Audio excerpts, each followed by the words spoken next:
A pedigree is a type of family tree that shows genetic connections, and it uses standardized symbols, and it is used to analyze inheritance patterns of genetic diseases or conditions. And the squares represent males and circles represent females.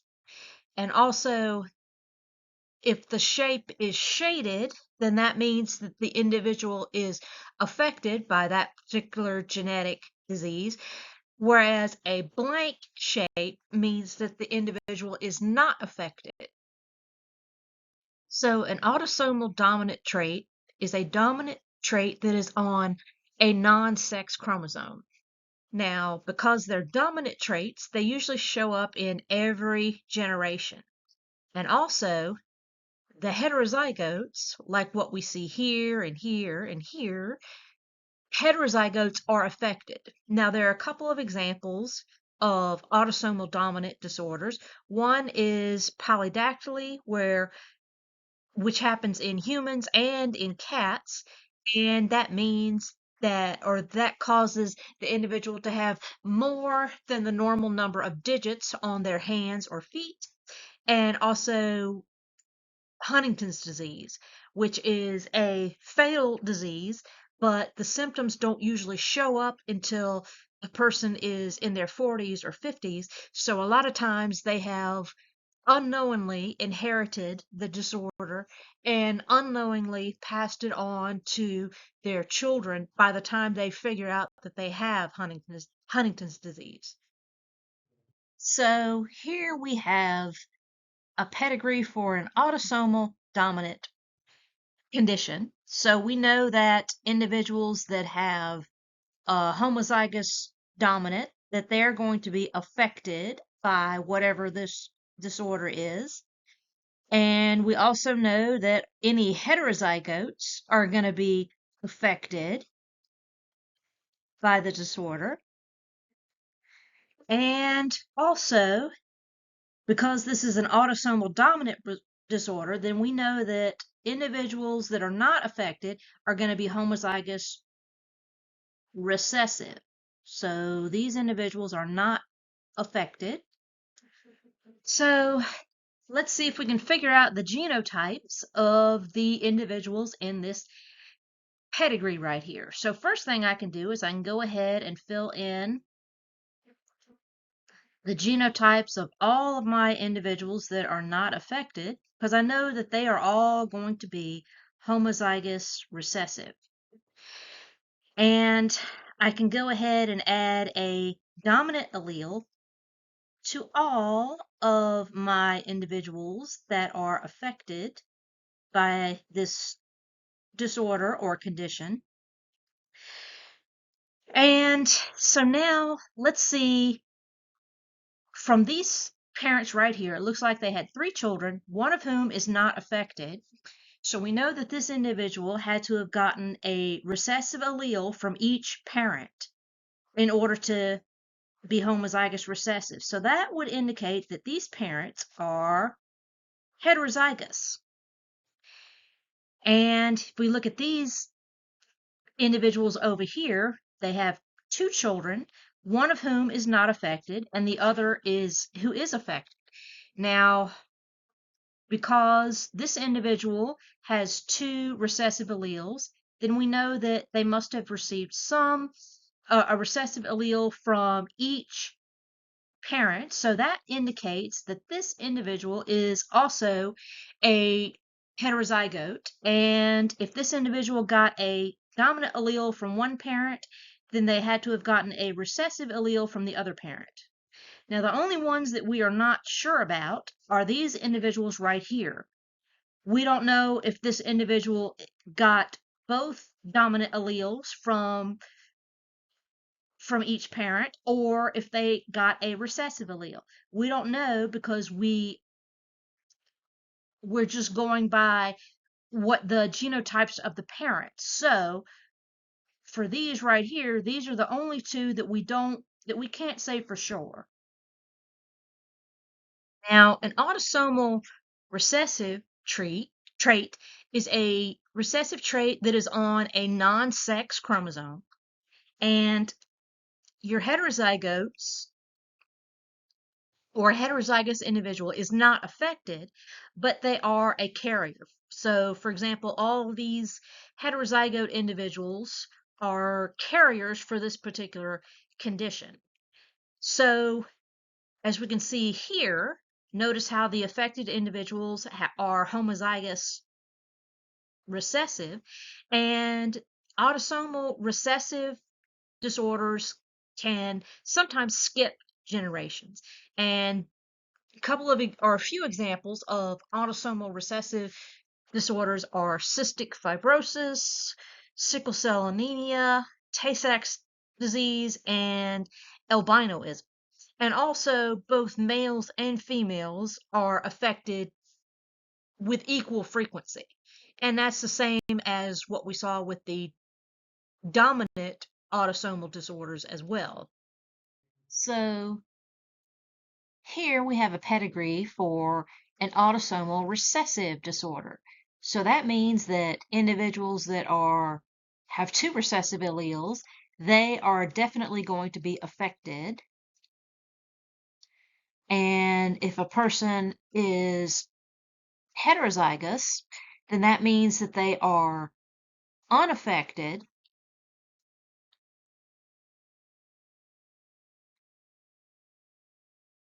but they are a carrier, so they can pass it on to their offspring.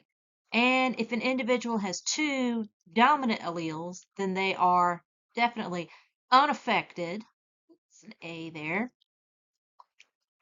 And they're not a carrier.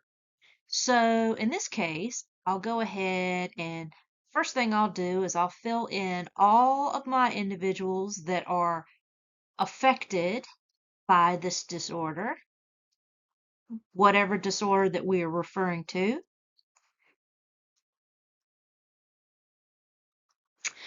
And I know that these individuals that are not affected, that they must have at least one dominant allele. So I'm going to go ahead and add a dominant allele for all of these individuals.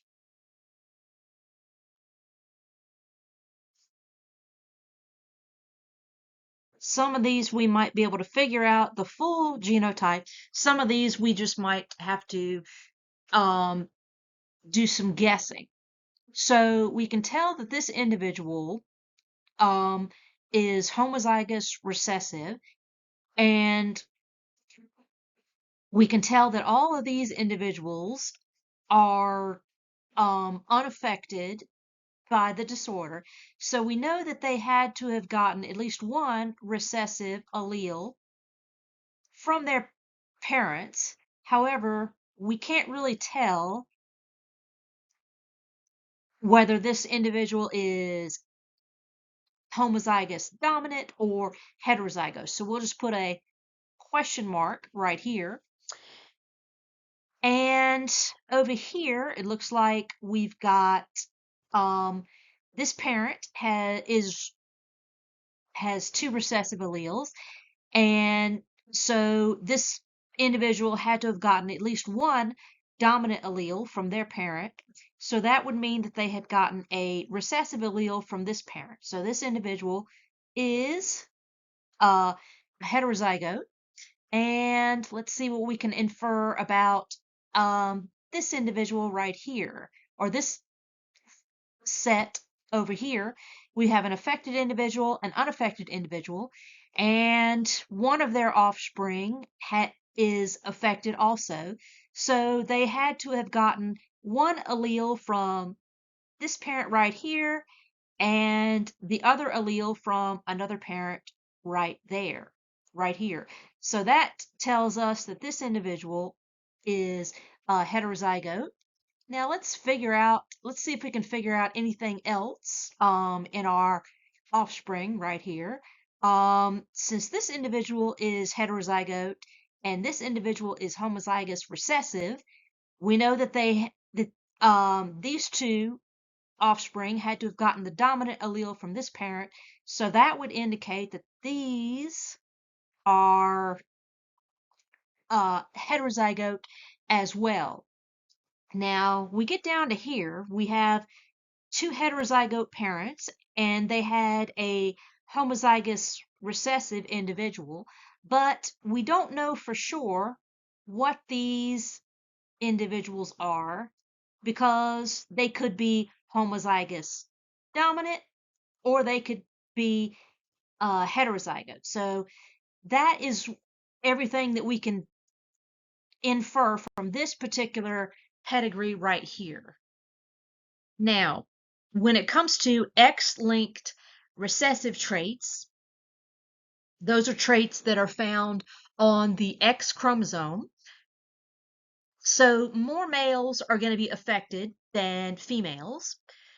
And a son cannot inherit this particular an X-related trait from their father because a son will receive a Y chromosome from his father and an X chromosome from his mother. So X-linked recessive traits appear to skip a generation and they can be passed from grandfather to grandson. Now, a couple of examples of X-linked recessive traits include color blindness and also hemophilia, where the blood does not clot properly.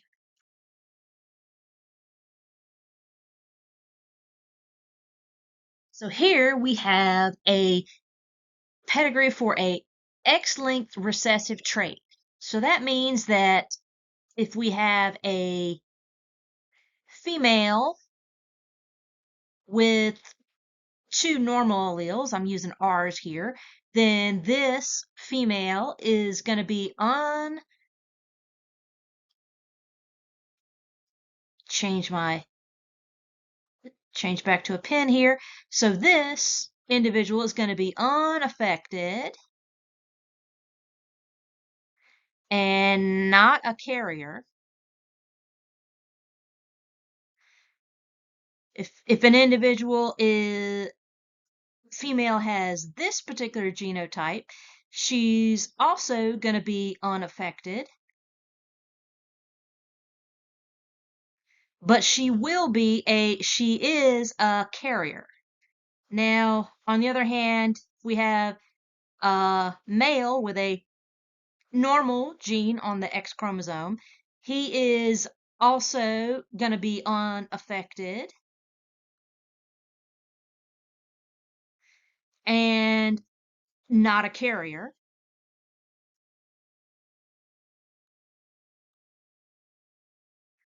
And if he ends up with the gene on his X chromosome, then he will be affected by this particular disorder. Now, on the other hand, I'll write this over here. If we have a female who has two X chromosomes, each with the X-linked recessive trait, then she is going to be affected as well. So remember that circles represent females and squares represent males. So I'm going to go ahead and I'll fill in a Y chromosome for all of my males in question here, whether they are affected or not affected. We know that they have a Y chromosome. And then I'm going to look and see all of my affected females, and I'm going to give them an X chromosome with my recessive alleles on there.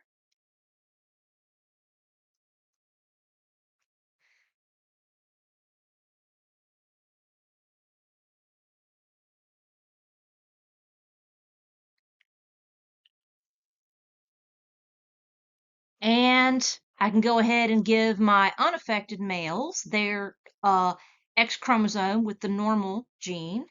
Make sure I can find all of them here. Make that a nice capital R.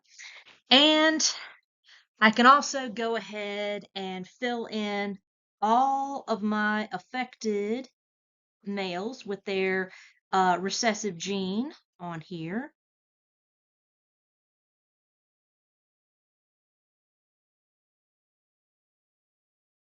And forgot to give him a Y chromosome.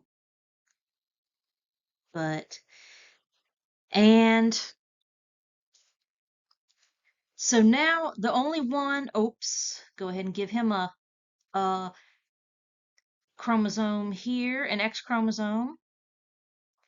So now I've got all my males chromosomes and genes accounted for. Now I'm not sure about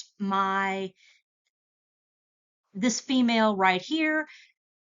If she got one X chromosome from her dad, then that would have meant she'd gotten this one, and one X chromosome for her mom, then that would indicate that she would likely be a carrier in this instance.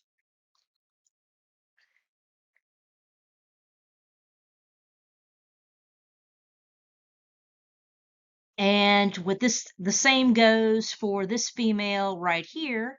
If she's unaffected, then she's got one X chromosome with a normal gene, and she would have gotten another chromosome with a recessive gene from her mother. And so now we are looking at the offspring from this particular family right here. We know that these individuals who are not affected have a normal chromosome from one of their parents, but we know that they're females, but we don't know if they got the normal chromosome from their mother or their father. So for these two individuals right here, we don't know for sure if these individuals are carriers or if they're not. We just know that they are not affected by the disorder. So here we have been able to fill in everything, or we've been able to infer as much as we can from this particular pedigree right here.